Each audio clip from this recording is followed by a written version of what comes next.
This has got to be the worst way of negotiating to buy a business that I've ever seen. So let me tell you what this guy did that was wrong, what he should have done, and how to get a better result. But whatever you do not negotiate to buy a business like this.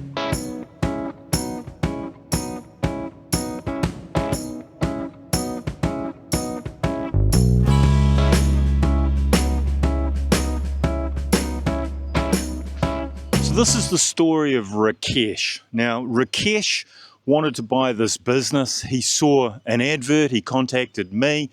We had a couple of chats on the phone. He went through quite a whole process to decide, well, one, if he wanted to buy the business or not. We supplied lots of information. He met the owner of the business more than once, had a good look around the business, had a really good understanding of the business. So that's all great. That's part of the process, and that's what we expect to do. So then Rakesh called me and he said, I'd like to meet the owner for a third time. And I asked him, well, why did you want to do that? And he said, because he wanted to start negotiating with the owner. Now, normally I'd say, no, let's negotiate. Let me do the negotiations for you.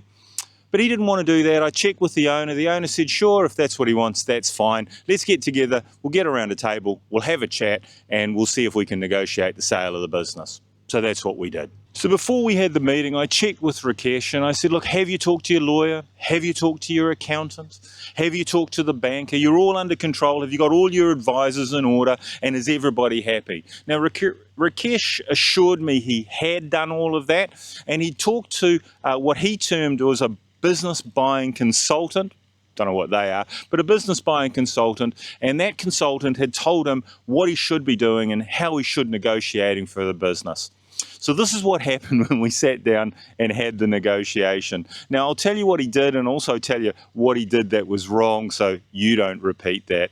Now, after the meeting, I had a bit of a chat with Rakesh and I asked him why he negotiated the way he did.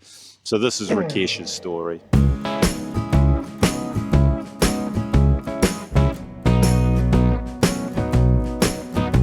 So we were sitting around the table. Rakesh was presenting a case as to, well, why he wanted to buy the business, and the vendor was nodding, but he wouldn't come up with an offer. And so the vendor turned to him and said, well, you're here to negotiate, make me an offer, let's negotiate. And Rakesh wouldn't do that. Now, it seemed that his negotiating strategy was quite simple. He didn't want to go first. He felt that if he went first, the only way he could go was up. So what he wanted the vendor to do, or the seller to do, was come out with what he wanted for the business, or the lowest price he wanted for the business, and then Rakesh would start negotiating from there. But what Rakesh had forgotten was we had an asking price on the business. We'd already made an offer, if you like. We'd already suggested a price. And so we were expecting Rakesh to negotiate on that price. Rakesh didn't do that. I must admit, the vendor didn't like that one bit. So Rakesh kept asking the seller, well, what do you need? What do you need to sell this business? Now, Rakesh had presupposed that the vendor, the seller, had to sell his business, and that wasn't the case. The vendor was retiring. He didn't care whether it took him 6 months or a year to sell the business. He was just quite happy to sell when he got the offer that he was happy with. And we told Rakesh that repeatedly, but he kept on saying, well, what do you need? I want to know what you need, because Rakesh was then going to go, well, you need that, so I'll offer below that in the hope of getting a bargain. And it just wasn't going to work like that. So we decided to put price to one side and we'd come back to that. And we wanted to talk to Rakesh and see if he had any other terms and conditions. So he did. He had a couple, and one of them in particular the vendor didn't like, or the seller didn't like, and that concerned a handover and some training and things like that. He wanted quite an extended period at no cost. So the vendor wasn't prepared to do what he wanted. He was prepared to train, he was prepared to be there for a while, but not to the length of time that Rakesh wanted. And that's another point that you should be aware of. If you're asking for extra stuff from the seller, then you should not be too hard on the price. You need to make the seller happy so he will do those extra terms. But in any case, the negotiation went back and forth, and Rakesh came up with another great answer that he thought would solve the problem. He looked at the vendor when the vendor presented him a proposal, and he said, look, he said, my partner would never allow me to do that. So the vendor looked him square in the eye and said, well, what am I negotiating with you for? Shouldn't I be negotiating with your partner?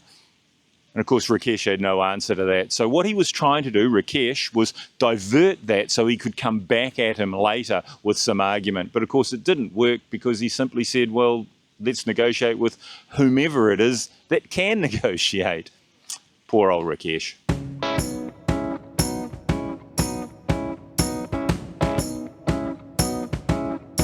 So we finally managed to circle back round to price, and Rakesh wouldn't come up with a price. Now, we tried to explain to him that we'd put the price on the business based on sales stats, based on history, and based on a bit of research. We hadn't just plucked the number out of the air. So we asked Rakesh how he would value the business. He wouldn't give us an answer. He simply said, circling back to, you tell me what the lowest price is that you will accept for the business. And he wouldn't come up with an offer.